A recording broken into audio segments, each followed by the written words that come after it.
He says, people need to think you're happy. Aubrey smiles. Her jaw hurts from holding it. Better, Braden says, turning her by the shoulder like she's a mannequin. You should be grateful. Without me, you wouldn't even be standing in a room like this. 100 people in silk and cufflinks watch him do it. Nobody looks away. Nobody steps in. Everyone, Braden calls out, raising his glass, meet my fiancée, Aubrey. Doesn't she look like old money tonight? Laughter ripples through the ballroom. Funny thing is, her mother spent the last 15 years scrubbing my mother's kitchen floors. That dress on her back cost more than her mom saved in her whole life. So tell me, shouldn't she be thanking me instead of standing there looking proud? The room laughs harder. Aubrey doesn't move, doesn't cry, just stands there in a $5,000 dress being auctioned off in front of strangers by the man she's supposed to marry in 3 weeks. Nobody in that ballroom knows her real name isn't even the one on the wedding invitations. Nobody knows the truth is about to blow this family apart. And it starts with a mother who has one secret left to keep and a father who doesn't know she exists. 12 weeks earlier, Braden Voss steps off a plane from London wearing a jacket that costs more than most people's rent. His mother, Roxanne, is already crying happy tears at arrivals. Look at you, she says, squeezing his face. Even more handsome than you left. Mom, he hugs her tight, I prayed for this moment every single day. In the car, he doesn't waste time. Is Dad finally ready to hand me the company? Roxanne's smile flickers just barely. Your father's gotten difficult. Whatever he's planning, I'll handle him. Nothing is stopping you from inheriting what's yours. Back at the estate, a woman rushes forward with a jug of water and spills a drop on the marble. Are you blind? Roxanne snaps. Sorry, ma'am, the woman drops to wipe it up. Sorry for yourself. Get out of my sight. Braden watches her scurry off. Does she work here forever? Where else would she go? Monique's been here 15 years. Your father pays her daughter's tuition. He thinks he's saving the world one maid at a time. 2 days later, Grant Voss sits his son down in the study. Grant built Voss Group from a single warehouse into a logistics empire that ships freight across 4 states. He didn't do it by being soft. You've traveled the world, Grant says. Now it's time to face real life. I'm ready. Are you? Grant folds his hands. You spend money like it grows on trees. You bounce from woman to woman. You've never finished anything you started. And you think money fixes everything. You're exaggerating. I studied business. I'm qualified. Not your kind of woman, Braden. Spoiled, careless. I'll be checking. You have 3 months. Bring me a woman of character, and everything I've built is yours. Fail, and you get neither the position nor the shares. Braden storms out and calls his mother before he's even reached the driveway. He wants me married before he'll even talk about the company. Roxanne almost laughs. Marriage? That's all. You're a good-looking man. This shouldn't be hard. But it is. He calls girl after girl from his contacts, London flings, old situationships, a few he'd rather forget. Every single one turns him down. Marry you? I'd rather stay single. You're a serial cheat, Braden. Lose my number. I need someone stable. Good luck. His best friend Kai just laughs into the phone. 10 girls, 0. Bro, that's a record. Instead of laughing, help me. Fine. Stop chasing rich girls. Find someone who struggled. A girl with nothing. Show her this lifestyle and she'll put up with anything to keep it. Braden goes quiet. That's actually not a bad idea. He tries 3 blind dates his mother arranges. Each one ends worse than the last. One calls him controlling when he tells her she'll quit her job after the wedding. Another walks out after he snaps at a waiter. A third simply says, "Character matters to me. We're not compatible," and leaves her drink untouched. Then on a Tuesday afternoon, a young woman walks past the pool in a university hoodie carrying textbooks. Roxanne waves her over out of habit. "Good afternoon, ma'am." "Afternoon, Aubrey. How's school?" "Good, ma'am. Thank you." Braden watches her disappear into the house. "Who's that?" "Monique's daughter. Comes home most weekends. She's in her 3rd year." Braden's whole face changes. "Mom, I found her," he says that night. Aubrey, Monique's daughter. Respectful, quiet. Exactly the kind of woman Dad wants. If I marry her, he can't say no. Roxanne's smile is thin as paper. "Braden, she's the housekeeper's daughter. People in our circle will laugh. I don't care. I'm not marrying for love. Once I get the shares, none of it will matter anyway." Roxanne studies him for a long second, then nods. "Fine, I'll support it. But hear me clearly, her marrying you does not make Monique our equal. Not now, not ever." That's all I wanted to hear. Monique is summoned the next morning. "My son wants to marry your daughter," Roxanne announces like she's handing down a verdict. "Ma'am, are you certain? Master Braden isn't an easy person. You should be grateful. Do you know how many women would kill for this? Instead of thanking God, you're finding fault." That night, Monique sits Aubrey down, hands shaking slightly. "Roxanne wants you to marry Braden." "No, Mom. I can't." Aubrey shakes her head hard. "I've known him since we were kids. He's cruel. He doesn't respect people." "That's exactly what I told her," Monique exhales. "Then it's settled. I'd rather stay poor forever than watch you marry a man who won't value you. Sometimes I wish my dad were alive. Maybe you wouldn't have had to carry this alone." "Don't say that, baby. God's brought us this far." But the next day, Grant calls Monique into his office himself. "I understand your fear," he tells her gently. "My son isn't perfect, stubborn, proud, still learning. But Aubrey's steady, calm. I'm hoping her character rubs off on him. Sir, even if they marry, how do I keep working here? It won't look right." "Already thought of that," Grant's voice softens further. "The day of the wedding, you're done working for us. I'll set you up with your own store, a real one, and one of my houses to live in. You've earned it." Monique's eyes fill. "Sir, you've already done so much. You've given this family 15 years. Let it be repaid." He pauses. "Talk to Aubrey. Let the yes come from her heart, not from pressure." Aubrey says yes 3 days later, not for love, but for her mother, and for a man who'd paid her school fees since she was 6 years old. Roxanne throws a small engagement gathering and, in front of everyone, insists Aubrey move into the mansion early to learn how to run a household befitting the Voss name. Grant sets one condition. Separate rooms, a new housekeeper assigned just to Aubrey, and a warning aimed straight at his son. "If I hear you've made her regret this, you'll answer to me." Braden agrees to all of it. He doesn't mean a word.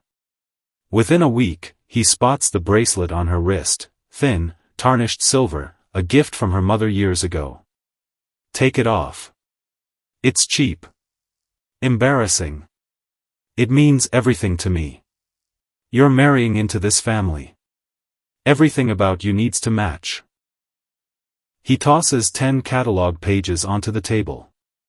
"I'll buy you better ones today. I'd rather keep this one."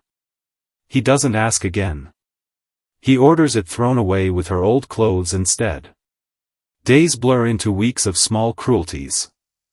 He drags her out of a class to go shopping, then tells the stylist her taste is staff quarters style. He calls her the help's daughter, so often it stops sounding like an insult and starts sounding like her actual name in his mouth. When she arranges flowers in the foyer, he says they look like something from the servants' wing. When she reminds him they're due at premarital counseling, he tells her never to interrupt him during football again. And honestly, if it weren't for my father's rules, what would I even be doing with someone like you? A new housekeeper named Peyton watches all of it happen week after week and can't understand why Aubrey never fights back. Because my mom sacrificed everything for me, Aubrey tells her one night, voice low. I'm 2 months from graduating. If I walk now, Roxanne could fire her before I even finish. I don't know if I could survive it, Peyton admits. Maybe you're stronger than I am. Braden catches them talking and snaps at both of them. Were you hired to clean or to be her friend? I've never seen anyone from my circle wanting to sit with you. Aubrey, alone that night, asks herself quietly if this wedding is even a good idea. Braden hears the doubt in her voice the next day and shuts it down cold. Don't even think about embarrassing this family. If this wedding falls apart because of you, my mother will make life miserable for you and your mother both.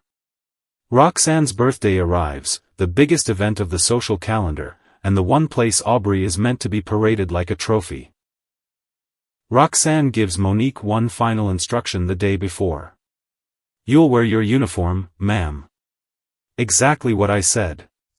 Just because your daughter's marrying my son doesn't make us equal. Know your position. You've served this family 15 years. One engagement doesn't erase that. At the party, Monique moves through the crowd with a serving tray, invisible in the one room where her own daughter is the guest of honor. Peyton watches Roxanne humiliate her in front of guests. I must say, that uniform suits you. And something in her finally breaks. Then Braden takes the microphone. He says it all, the mop bucket, the dress that costs more than a lifetime of savings, the joke about gratitude, in front of 200 people. The room laughs on cue. Monique steps forward, voice shaking but steady. Enough. I've watched you humiliate this woman every single day. I stayed quiet because I thought you'd grow up. You think you're better than her because you were born rich. No, you're just lucky. Money doesn't make you a better human being. A real man doesn't humiliate the woman he's supposed to love. Tonight you've only proven you've grown in age, not character. How dare a maid speak to my son like that? Roxanne hisses. Peyton steps between them. She's right. Enough is enough. It's Peyton's phone that ends up recording it, not Braden's speech, just Monique's face and the laughter behind it. Roxanne calls the police herself before the night is even over. Peyton is arrested in front of the remaining guests, and by morning the clip has 3 million views. Braden's own words are nowhere in the footage. Only the laughing crowd, and one maid finally saying no. The backlash is instant and enormous. Strangers online call Monique brave. They call Roxanne a name that trends by noon. Braden's face is dragged through every comment section in the country. Nobody recorded my part, he tells Kai, almost relieved. Just her. Doesn't matter, Kai says. People think you're the villain now. You need to remind everyone who's in charge. So they build a plan, force Monique and Aubrey to record an apology, publicly, live, undeniable. Roxanne loves it. Say Peyton doesn't speak for your family. Say you're grateful. Say it clean, Roxanne instructs, standing just off camera. Post it. Let the whole country see. Nobody humiliates the Voss family and gets away with it. Aubrey's voice shakes through every sentence. Her eyes are wet the entire time. Monique's hands never stop trembling. The video goes up. It does not go the way Roxanne planned. Look at her eyes, she's being forced. This isn't an apology, this is intimidation. They had a girl arrested for defending someone. That's not justice, that's power. Grant watches the clip alone in his study, jaw tight, and for the first time in 12 weeks, says nothing to anyone at all. 2,000 miles away, a man named Desmond Cade is halfway through breakfast when the video autoplays on his phone. He almost scrolls past it. Then he sees her face, not Aubrey's, Monique's. He sets his coffee down so hard it cracks the saucer. It can't be, he says out loud to no one. It can't be her. He hasn't seen that face in over 20 years, not since the week he flew out for business and never got the chance to say the things he meant to say. His assistant finds him staring at the frozen frame an hour later. "Sir, everything all right?" "I need everything you can find," Desmond says, voice flat and cold in a way his staff has never heard. The Voss family, and a woman named Monique. By nightfall he has it all. The 15 years, the dates that line up exactly with the month he left the country, and one more name buried in the middle of the file that stops his heart completely, Aubrey, age 22, currently engaged to Braden Voss. Desmond sits alone in the dark for a long time. 22 years old, his daughter's age almost to the month. He doesn't call ahead. He shows up at the Voss estate the next morning and doesn't sit down when he's offered a chair. "I'm not here for pleasantries," he tells Grant. "I'm here for a woman named Monique." Roxanne's face goes the color of ash the second Monique steps into the room, and Desmond says her name like it still hurts to say it. "After you left," Monique tells him, barely able to look at him, "your mother found out I was pregnant. She told me I wasn't good enough for her son, that she'd already chosen someone else for you. She said if I ever came back or tried to reach you, she'd make sure I disappeared. I had no choice. I ran. My mother told me you died," Desmond says, and his voice cracks on the last word. "In an accident. I believed her for 20 years. Aubrey," he says, "is she?" "She's yours," Monique says. "She's always been yours." Roxanne tries to speak. Desmond doesn't let her. "You will pack your things," he tells Monique. "And you and my daughter are leaving this house today." Braden finds his father alone that evening, staring out at the grounds. "Dad, I didn't know she was his daughter." "That's not the point," Grant says without turning around. "You should have treated her with dignity regardless of whose daughter she was. Instead, your cruelty is what led her back to her father. Do you understand what that means? Your worst moment became someone else's miracle. What happens to the company? Desmond's one of our biggest shareholders. If he pulls out." "That's not your biggest problem right now," Grant says quietly. "There is no wedding, Braden. There was never going to be one after what you did to her in that ballroom. I would have called it off myself, even if her name were still Aubrey Pute and nothing more. Aubrey stands in a house twice the size of the one she's leaving, and for the first time in months, nobody tells her to smile. I know it wasn't your fault," she tells Monique quietly. "You were protecting me. I should have told you the truth. You told me enough. You told me who I was, even when you couldn't tell me whose I was." Aubrey looks at her mother for a long moment. That's the part that was always true. Desmond finds them on the porch that night. "I have wasted 22 years, he says. I don't intend to waste a 23rd. He turns to Monique. "I never remarried out of love, only obligation. When my wife passed, I buried myself in work because there was nothing left to come home to. Then I saw your face on a screen and everything came back at once." His voice drops. "We have lost 25 years, Monique. I don't want to lose another day. Marry me." Monique doesn't answer with words. She doesn't need to. Braden shows up 3 weeks later, uninvited, to the small courthouse wedding of Monique and Desmond Cade. He stands at the back watching the woman his family once made wear a uniform to her own daughter's engagement party now walk down an aisle as the bride. Afterward he finds Aubrey by the door. "I'm sorry," he says, "for all of it. I've had time to think about the kind of man I want to be, and it isn't the one I was." "I don't hate you," Aubrey says, and means it. "If you hadn't done what you did, my mother might still be scrubbing floors, and I might have spent my whole life never knowing my father's name. Something good grew out of the worst thing you ever did to me. That doesn't make it right. It just means I don't have room left to hate you." He nods, throat tight, and doesn't trust himself to say anything else. Later that week, he tells his father he doesn't want the company. "Not yet, not like this. I want to work somewhere. I have to earn it. I want to know what I'm worth without your name attached to it." Grant looks at his son for a long moment, the first real pride in his eyes in years.